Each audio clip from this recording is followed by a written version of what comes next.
I would break my prosthetic limbs after every football match. You can be differently abled, you can't be disabled. So it's when you get into the car, it's only the car in you. You see, I have sources in the Korada household. I have sources everywhere.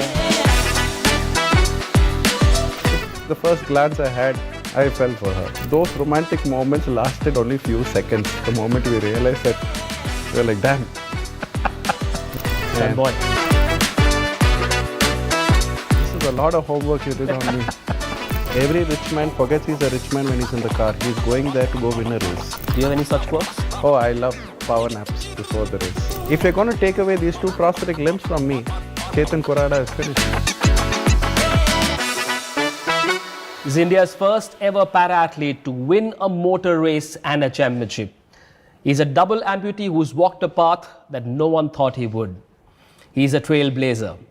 He's someone who may have been born with a physical disability, but he's turned his life into a magical story with supreme motor racing abilities. We're in conversation with Chetan Korada on Spotlight on Connected to India. Chetan, your life has been quite a story. Does it seem unreal at times? Do you pinch yourself in disbelief at what you've been able to achieve?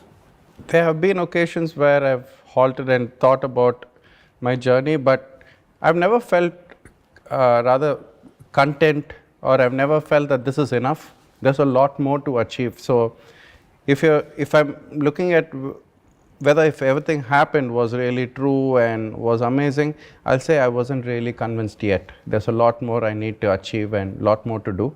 You were born in Rajahmundry, Andhra Pradesh, but you grew up in Chennai. Surely growing up in this sports crazy city, you would have had a fascination for other sports as well initially. I was exposed to this sports in my school, and I studied in an amazing school where my classmates, the teachers, everybody were encouraging. I was never looked at differently, and I was allowed to participate in every sport or activity which came across my eye.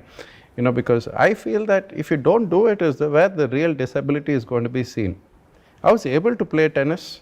I was able to rather move from this part of the court to the other side really fast, and basketball I was able to sprint. I would break my prosthetic limbs after every football match, but I would also carry rolls and rolls of plasters to put it back, put my synthetic feet back, and so I could get back home in a cycle.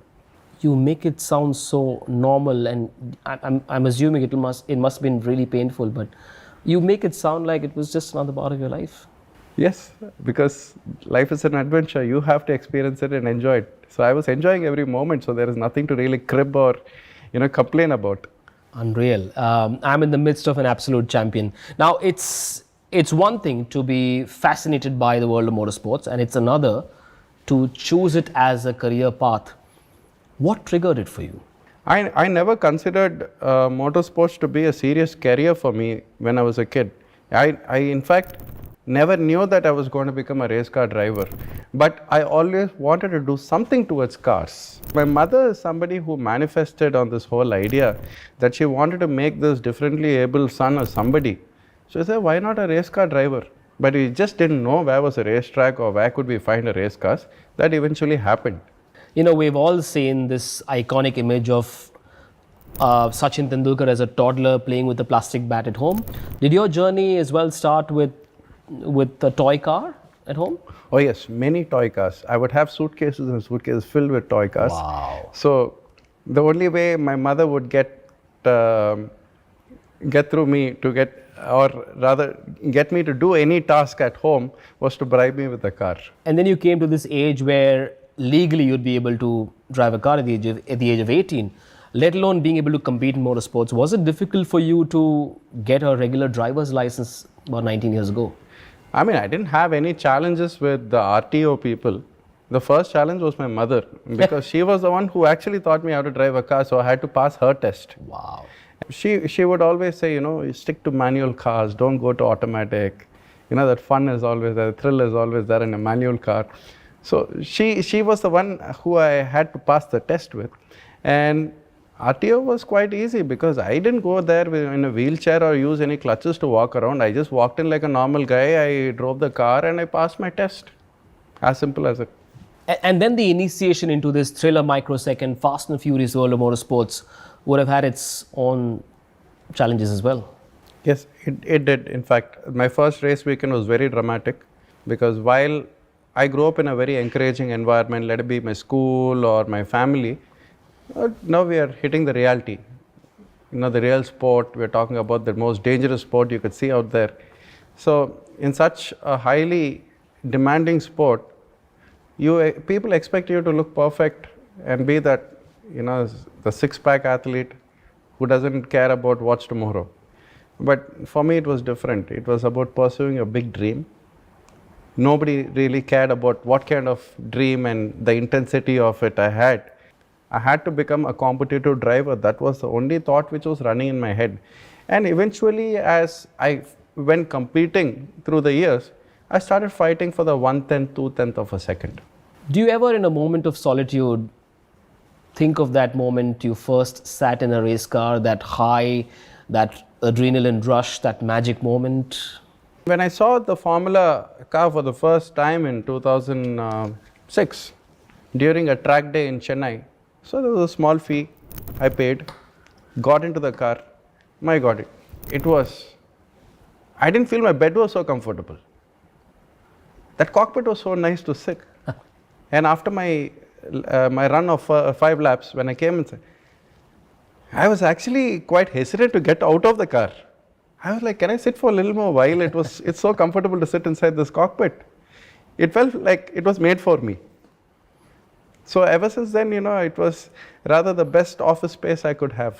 It is your office space, right? The cockpit of a race car. Do you feel zen-like when you sit in a car? Are you one with yourself when you're in the cockpit? You need to have a calculated mind which is ready for the race, because there's a lot of calculated risk you'll be taking in the race. So this Zen mode is good before the race starts. Then once the engine starts, it's beast mode. At what age did prosthetic feet or legs become a part of your life? So when I was 4, I was fitted with the Jaipur legs, the Jaipur prosthetic limbs, which were made of wood. It wasn't easy for me and for the mother especially. Definitely when you see the child who's constantly bleeding and with a lot of discomfort and pain. And I could recollect when my mom would ask me to close my eyes and not open it until she finished counting. And by the time she would count 10, she was on the other end of the corridor. Now as a kid, I would not walk, but try to run to her. So it was quite painful for the mother to see that this kid is not crawling. He's starting to walk, now he's starting to run. But she didn't want to stop that development anyway because it was paining. She wanted me to become stronger and stronger, where I started accepting pain as just a state of mind. Erase, shift, change. So I think my whole training towards pain started off when I was 3. You make it look so easy. You make it sound so easy. I'm sure it isn't, and it takes super strength mentally and physically to be able to go through those tribulations. The decision to turn pro, was that one moment of magic, that one decision, that one eureka moment, or did you let that thought brew in your head for a while and then slowly segue into it? I mean, I didn't make an overnight decision about making my career professional. In fact, it was 2009 when I won my first championship, where out of 6 races, I had 5 wins and a 2nd place. So that made me decide that I can become a serious racing driver. When I won my first championship, I'm like, hey, you can do this, you can do a lot more. So if not now, when? So that's when I decided in 2009 I'm going to take up racing very seriously. Was there that one life-defining conversation with your mother before that decision was taken? I was quite fortunate to have someone, I mean, as my mother, who's filled with guts, confidence, and who loved cars. So it wasn't a challenge for me to convince her that I wanted to get into motorsports. In fact, when I told her I went to the racetrack for the first time, she was very excited. I said I want to become a race car driver. She was super excited. Wow. I said I want to take this really serious. I want to make my identity out of this. She said, yes, I think you should grab it before another differently able comes there. I mean, I'm always encouraging and open for other differently able people to come inside. But she said, you should be the first one who can inspire the others to come inside. Which you have. What was the first ever competitive race of your life? Officially was on the racetrack, unofficially with my mother on East Coast Road. We both would drive different cars and try to reach back home as soon as possible. So we see who reaches first. But the official races always happen to be the Formula Marutis, where after I met my coaches is where I won my first championship. What would you say to doctors who said that you are a potential danger to the others on a racetrack? I said, we are human. I deserve a chance too. But if you could be patient, I could prove you wrong. So just wait and watch. Does Indian motor racing have to thank an Englishman, a certain Mr. Hamilton, and an Italian for inspiring you? I understood who you're talking about, Nicholas Hamilton, and we have Alex Zanardi. Yes, of course, they have set certain benchmarks for a lot of differently able drivers, people with disability and who are searching for accessibility. They were definitely motivation in the beginning. I only had this one take back from them was, nothing is impossible until you step out and decide. When you're inside, there is no giving up, there's no stopping. And you've forgotten the disability the moment you're holding the steering wheel there. But none of that would have helped or worked the way it has if it wasn't for the magic wand of your mother, right? Mothers are magicians, aren't they? Oh, totally. They're, I'll say, the most incredible magicians you can find around. They make your life so beautiful from complete darkness. If you had to write a book and have one chapter about your mother, what would the first paragraph say? I would definitely thank her in my first paragraph for able to dream the impossible and making it happen. I mean, today she is a mentor for,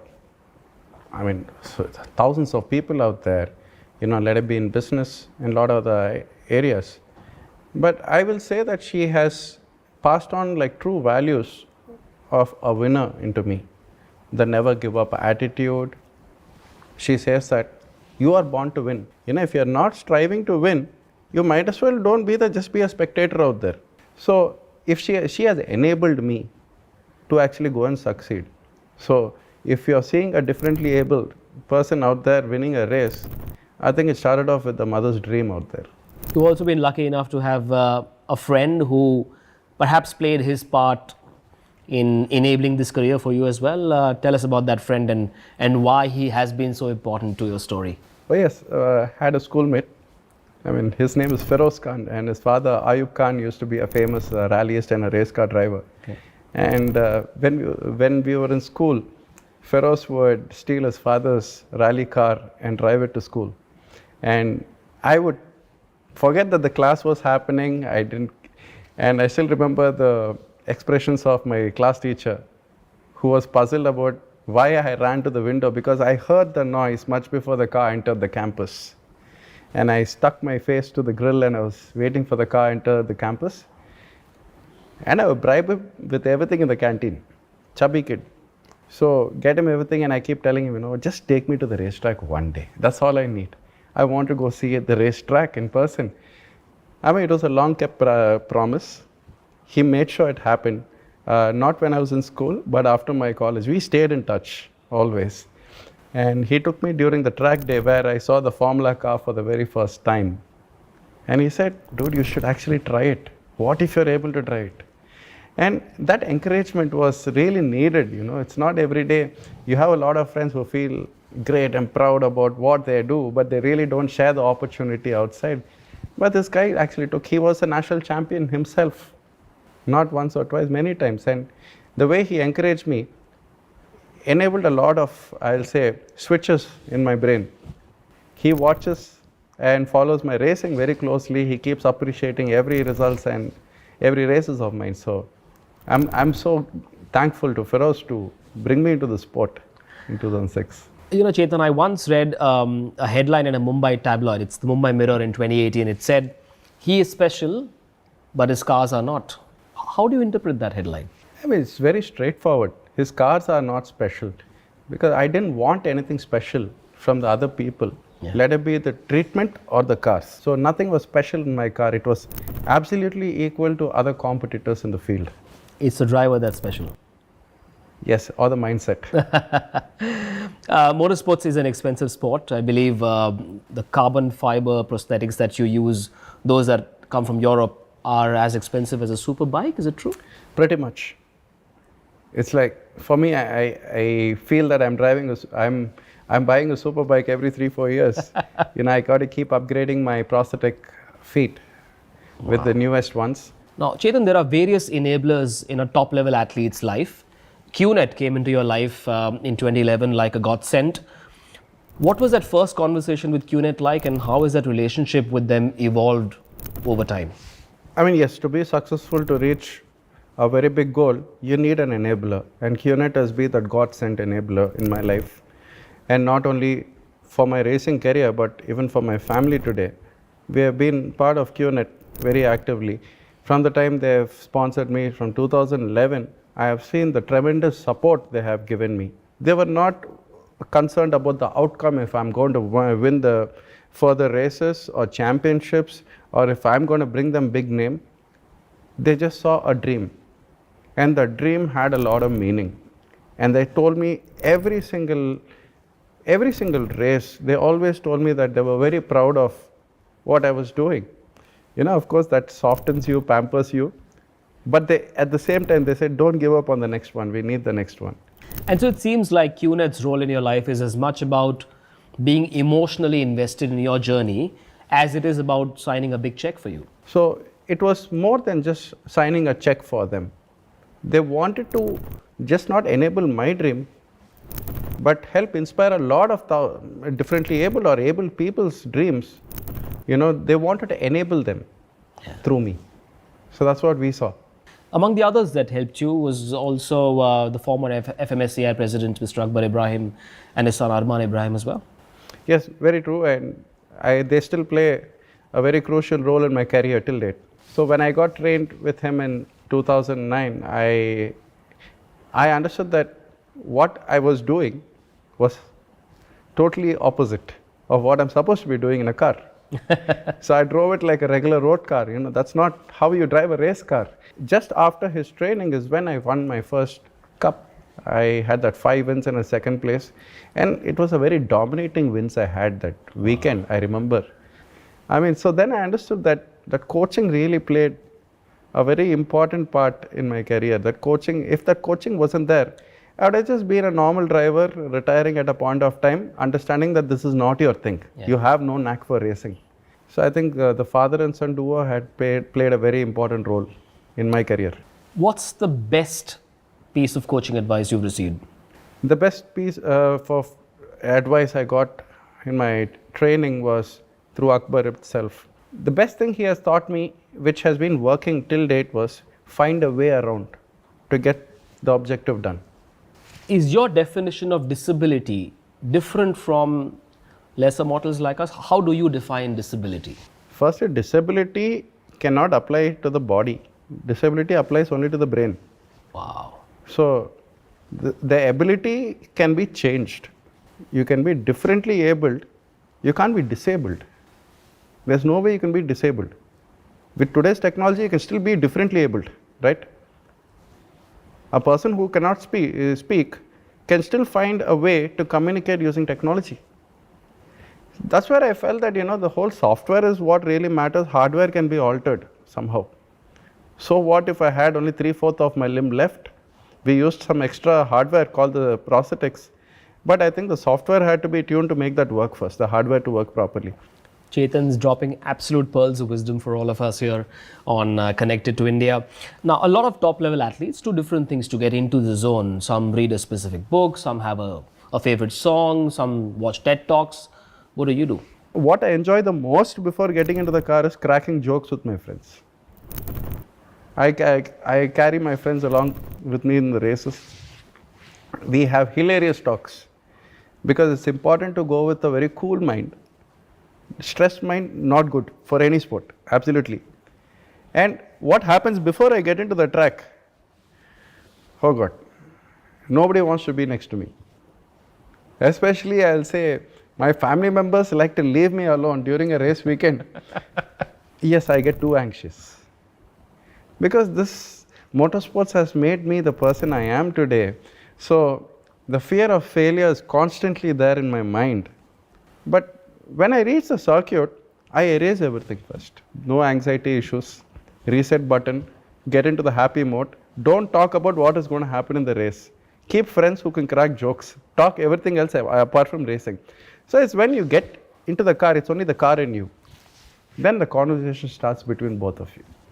While all this is very intense and very heavy duty, let's talk about the happiest lap of your life, where your heart was racing, the year 2016, where you met someone who came into your life with a lot of happiness and a big challenge as well. Tell us about that. I mean, that was a very remarkable year.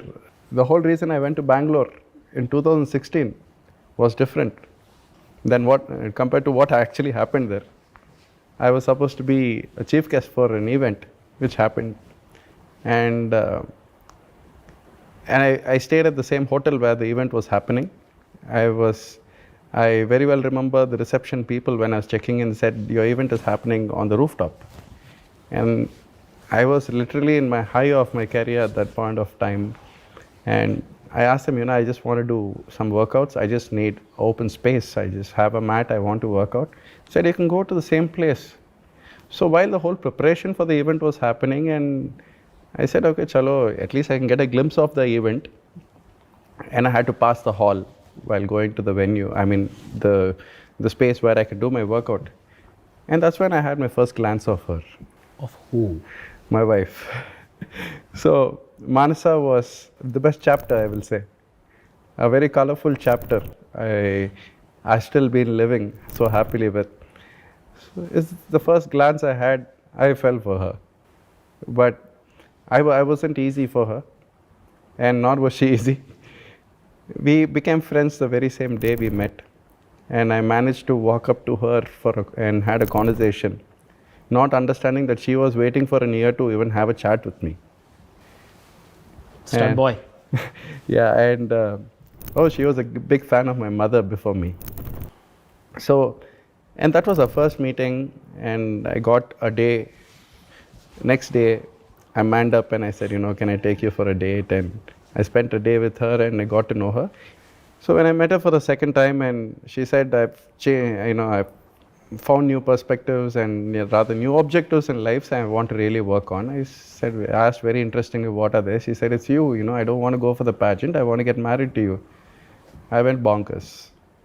I hesitated in the beginning. I said, the main heroine role of my life is one person. She has to agree to it, my mother. So she understood, because she understood that when it is Chetan, it is his mother Padma who has to decide. She always wanted to choose the life partner. Okay. But eventually it turned out to be that way. And she said, I have to choose the girl. I said, okay. And are you sure about this? I said, I'm very sure she's the one I want to settle my life with. She happened to speak to the girl's family already without me knowing. And she happened to set the marriage. Chetan, they say men lose their head in love. But you lost your way on your honeymoon in Paris. What's that story? Looks like somebody has done a lot of homework. You see, I have sources in the Korada household. I have sources everywhere. And everyone's pulled in with this research.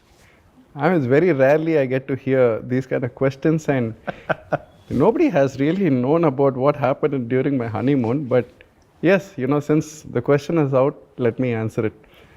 We had quite a bit of adventure during our honeymoon. Our first destination was Paris. And how can we miss out on the Eiffel Tower? So when we went over there, we were lost. Lost as in lost in the scenic.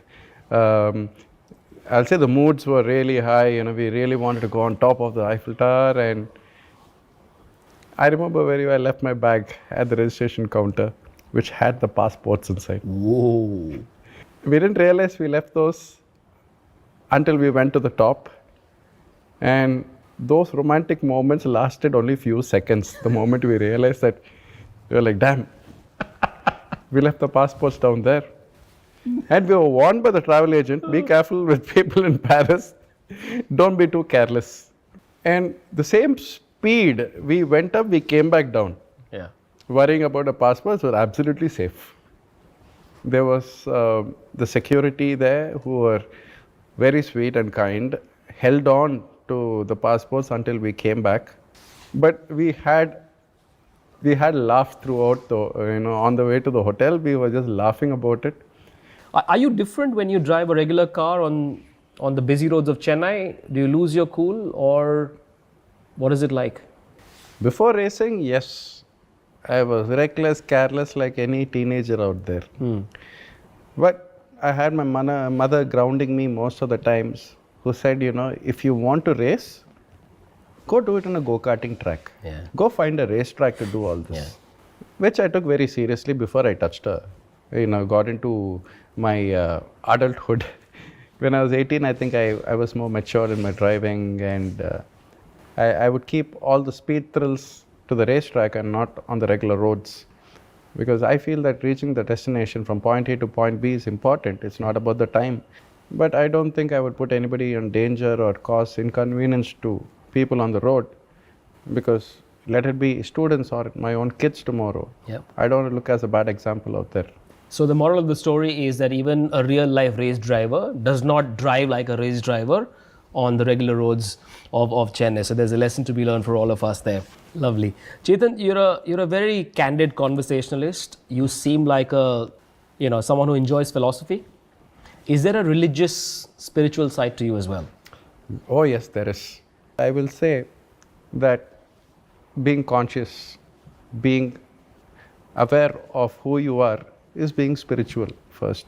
Gratitude is the first step of spirituality, which I practice every day. My mother taught me this. She said, don't feel bad it didn't happen for you. You didn't get it, whatever. The happiest person is a person who's living with gratitude. To what we eat today, to what we drink, to what we... Even speaking to a person, I'll say it's a master plan. Today we are meeting and having a chat. It's a master plan. Yeah. So, all gratitude for the people who made this happen. What are your conversations with yourself like? I spend a lot of time alone. Sometimes when I feel too much of what's happening around me, especially in Chennai, I take a break. I step out of the city. I sit all alone, even for a week. And that's when I tend to have conversations. What did I miss out on doing, and how can we bring that back to make it happen now? Because when they say things cannot be undone, I don't believe in that. You keep getting chances in life. You keep getting chances, if it's a blessing to wake up the next morning. And if that happens, I'll say, if you're missed out on something, make it happen again. I think the biggest failure is when you stop the process, or you stop doing something which you're meant to do. I've been told you enjoy solitude more because you get to very quietly, far from the prying eyes of your wife, you manage to eat something sugary, something sweet every night or on race night. Is that true? This is a lot of homework you did on me. I hope you didn't speak to my fitness consultant yesterday, right? You never know. I mean, yes, worst habit. I have a sweet tooth. I'm a victim of sweets. I love eating sweets. Even sweet conversations, I'm fallen for it. This my wife is aware of. What about movies? Romantic movies over action films, or do you prefer movies with a lot of thrill, because your life on the circuit has a lot of thrill as well? So, yes, there are very particular genre of movies I really enjoy. First being comedy. I feel that the healthy mind is a happy mind, or the happy mind is always a healthy mind. Yeah. So I enjoy first comedy. Second, I enjoy watching a lot of documentaries and biopics, and any movies related to sports. Since you mentioned documentaries, all of us have watched that Netflix documentary, Drive to Survive, and that piece of content gives us the impression that life on the circuit is extremely cutthroat. It can be political, it can be bitter, it can be acrimonious as well. Is that the case on the circuit for you as well, or is there a fair bit of friendship and camaraderie? There's no friendship in racing. I mean, there is a lot of politics. My sport is filled with a lot of politics. Everybody wants to grow. It's a race. Literally, we're talking about racing. Racing in machines and racing in real life. Everybody wants to grow. Everybody wants to be somebody in that sport.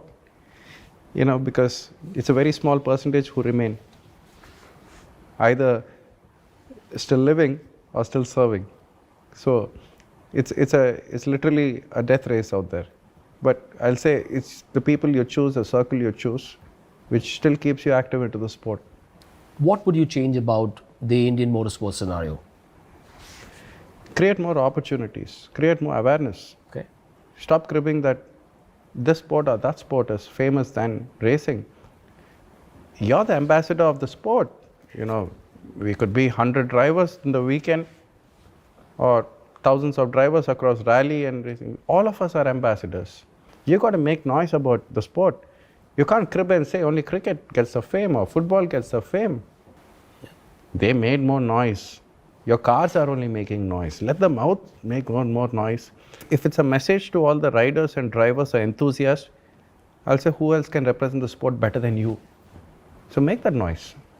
For anyone who wants to get into this world, become a racer eventually in life, is getting that first taste of motorsports as simple as just renting a race car, or is there more to it? Honestly, very simple. Just that it looks so complicated. Yeah. People don't want to look onto the other side of the wall. Hey, I approached my classmate. I said, take me to the track, and I went to the track. I drove a race car. There's so many scholarship programs. There's so many events, grassroots level events like go-karting events, which have been existing for a very long time. It's still happening also now. Yeah. Get part of it. Get your first-hand experience. I have trained more than 50 drivers in the last 4 years. The ones who have been already driving or new ones. We have enabled them to become competitive drivers. They have never touched a race car in their life. They would have probably seen one on a picture. But they're living the dream today. So I will say, this is the taste. We want to show these people so they explain the world. Motorsports is affordable and accessible. That is what we wanted.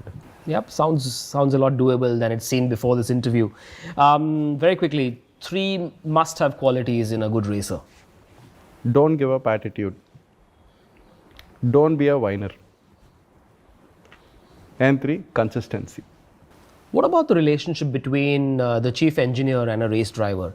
Is it a bit like finding the right life partner? Does it take as much to be able to find the right engineer? What's that dynamic like? It's a very critical relationship a competitor can have. Because if it's somebody you really want to please on the track, Yeah. it's not the organizers or your sponsors, it's the engineer. Because if the engineer doesn't have the trust in the way you're going to handle the machine, why is he going to give us 100% in building that machine even? My engineer played a very important role in my life. He mostly managed me even. So I met him in 2015. And his name was Peter John Allnut. And I would say that he was all nuts all the time. That kind of energy and passion he carried even in his 70s, before we lost him 2 years ago. He was an Englishman, but loved by a lot of Tamil boys and girls, who worked under him. So when I got his attention in 2015 during my first test in the 1600s, he was shocked. He was like, wait, how are you able to walk with those 2 prosthetic limbs? I said, this is the first time you're seeing anybody walk like this. He said, yeah, because, people are laid back. I'm proud of what you're doing. I'm like, okay, don't speak to me that way again. So he was quite shocked when I said that. He said, why? Did I offend you? I said, no, you're just trying to calm me down. Don't do that. I'm not that kid who's looking for sympathy out here. Okay? So let's talk about driving. I said, okay, let's go with it. And I was matching up to the pole setter's time in a Formula 1600 car. And I remember his words. He said, you're doing great. I'm just a little upset that you're born on the wrong side of the planet. So that words actually hit me really hard. I'm like, so this man actually appreciates and believes that I'm a good driver. You know, when you hear it from somebody who's having 50 years plus, of experience in motorsports, say that I was just upset that you're born on the wrong side of the planet. You should have been celebrated for the way you drive. I'm like, I've not heard this. I'm not used to these statements. And he said, you're the same kid who said, don't speak to me so softly, no sympathy, but you just fell for my words. I said, no, nobody has said this in the past. But the residues which he left behind, let be the people and the people he trained, everything has made me what I am today. Much like any other proud Indian athlete, the tricolor is an extremely powerful motivator for you as well. Yes, I always have the pride of being a proud Indian. I'll say a great, strong-gutted Indian when I'm wearing a flag over my helmet. It's colored in orange, white, and green, and you have the chakra. And I'll say it's a very special feeling when I'm wearing the helmet. It is a very demanding sport, isn't it? Chetan, talk us through the rigors of your physical and mental preparation, your training for a race. Well, it's a very physically and mentally demanding sport. Yeah. We cannot do those regular fitness routines like any other athletes or people who do general fitness, because the kind of load which your neck takes during those high-speed corners, the G-force you experience, the amount of brake pressure you give. Sometimes we have driven cars between 70 to 90 bars of brake pressure, which is around 80 kilos to 90 kilos of brake pressure. Don't you think personally this is a very physically demanding sport? Because if you're switched off even for a second, you could imagine. You have seen, I'm sure you would have seen a lot of incidents and crashes on different videos or anything on social media. But staying switched on mentally, mental fitness, most important. As the doctors asked me in 2007, they said you could be potential danger to other drivers. I said, no, it's not me. The ones who are having mental disability, you have to be worried about, not me actually. So I'll say this mental tuning is very important. We watch what we eat. It's very important. So I stay more on the vegetarian side. I enjoy eating a lot of eggs. I do fitness almost every day. I wouldn't go too intense, but keeping your body ready for a competition is important. So keeping your body flexible, able to bear that kind of load, the G-force, keeping your neck strong is what is important as a driver. So pretty much, I will say once you're a racing driver, you start getting yourself sorted. Wow, this is enlightening. This is an eye-opener for all those who don't know much about motorsports. And I'm sure a lot of people might be wondering what really is the difference between Formula 1, 2, 3 and 4? I mean, Formula 1 is definitely the pinnacle of Formula racing or single-seater racing. The fastest machines you can find, the sophisticated technology inside, and that has been a candy from our childhood. When it's definitely defined by the horsepower and the technologies you use inside, of course. You get to go all out with the technology and the money you have to bring the fastest of the machines out there. You're producing anything over 800, 900 horsepower or more. And if you get into Formula 2, which is a level lower than Formula 1, because the winners of Formula 2 or the champions become the new age drivers of Formula 1, the next reserve drivers or the seat winners in Formula 1. And say where you come down to Formula 3, it's lesser in horsepower again. But all these cars, even Formula 4, the designs look similar. The car, the sizes could vary, I would say very small margins, not huge. The same, I will say, fundamentals of aerodynamics, the technology is the same, but the horsepowers are different. So what a Formula 1 driver experiences in a Formula 1 car due to higher speed cars, they experience more G-force, more weight loss, and more drama. What's the one truth you wish every motorsports fan knew? Is there a misconception that you'd like to clear? Misconceptions have definitely been there from day one. I got into the sport. I've been watching a lot of my friends or the general public outside. They don't understand the sport. They just feel This is like horse racing. This is not gambling. You are giving your life out there to go win a race. So, if you're wondering if there's betting or anything happening in racing, absolutely not. Every rich man forgets he's a rich man when he's in the car. He's going there to go win a race. That, is basically enabling that athlete mode inside. And there are so many layers to being a race driver. I wonder if it takes a lot out of you to be able to unwind or switch off after a race. It is very important to switch off. It's a very good question you asked, because what happens after the race? We're not sitting there and breaking our head about the machine or what went wrong. I think it's very important to you go and sit with your colleagues and your other participants, who you call friends. Friends, sit down, have a chat, because you talk everything except the cars of the race. That's where you unwind yourself. Is there a pre-race or a post-race superstition that you have? There are certain things I definitely do consciously or subconsciously, which has been a habit from my childhood. Before a process, I do a small prayer to myself, and keeping myself safe and bring myself back into the pits, of course. And I have this habit of getting into the car from the left side of the car for some reason, the race car. Virendra Sehwag used to sing while he used to bat. Do you have any such quirks? Oh, I love power naps before the race, inside the cockpit. So I get into the car 15 minutes before the pit lane opens. I'm sure I go through a 5 to 10 minute power nap. Only the mechanic knows, and now people are seeing it, that people know it, that I snore. 5 to 10 minutes I'm snoring. But for people who notice me close my eyes in the helmet, they ask me, what did you just do? Nothing, I was just meditating. I am not a guy who meditates, of course. I say, no, I'm meditating. But I'm actually on a power nap. Because that wakes me up for the competition for the next 30 minutes. Yeah. So that is a very, something which I feel I need before the competition, and that too inside the cockpit. Some young fans might imagine, no, since Chetan is from Chennai, maybe he watches a Rajnikant movie before a race or on the eve of a race. Does that happen as well at times? Oh, I listen to Rajnikant music on the way to the track. Not only Rajnikant. I enjoy watching South Indian movies.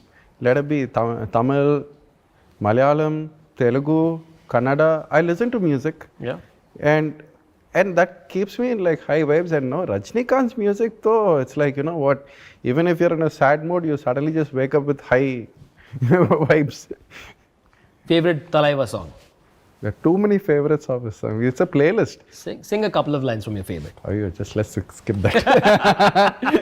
I can make good tunes from the engine, not from my mouth. That reminds me, there is a DJ side to Chetan Korada as well. DJ Chetan, I wouldn't have imagined until it came up in my research. DJ Chetan, tell us about that. I started DJing when I was 16. Wow. Yeah. So when I was listening to a lot of music at home, yes, my mom understood that I like music.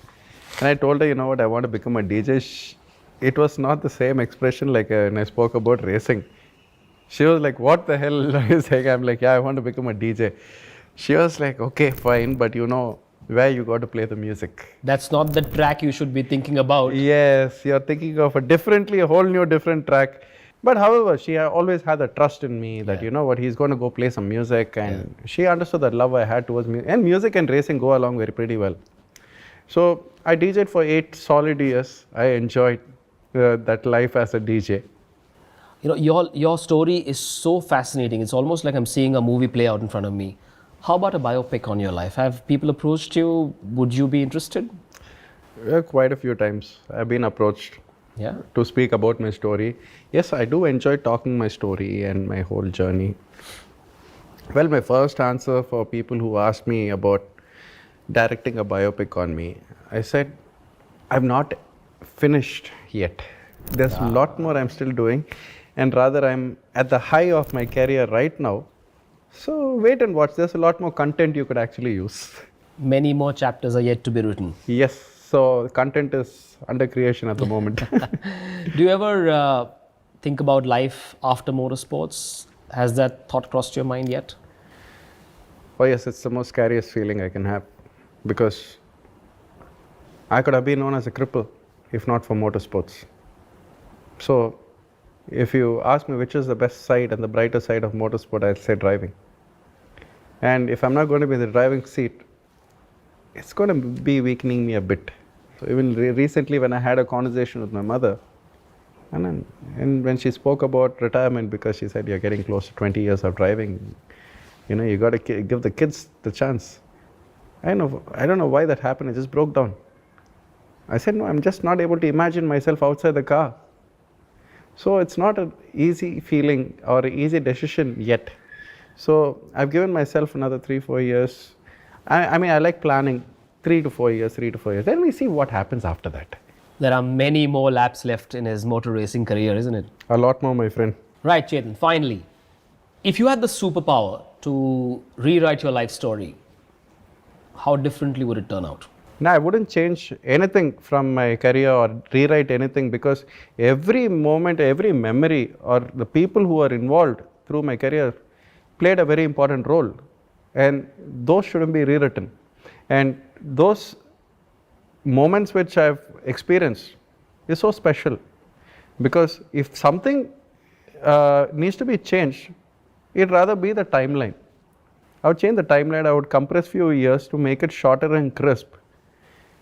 One of those most memorable moments was when my mother came back from a medical conference after meeting orthopedic surgeons who gave her the hope that your son can walk around normally with flesh and bones.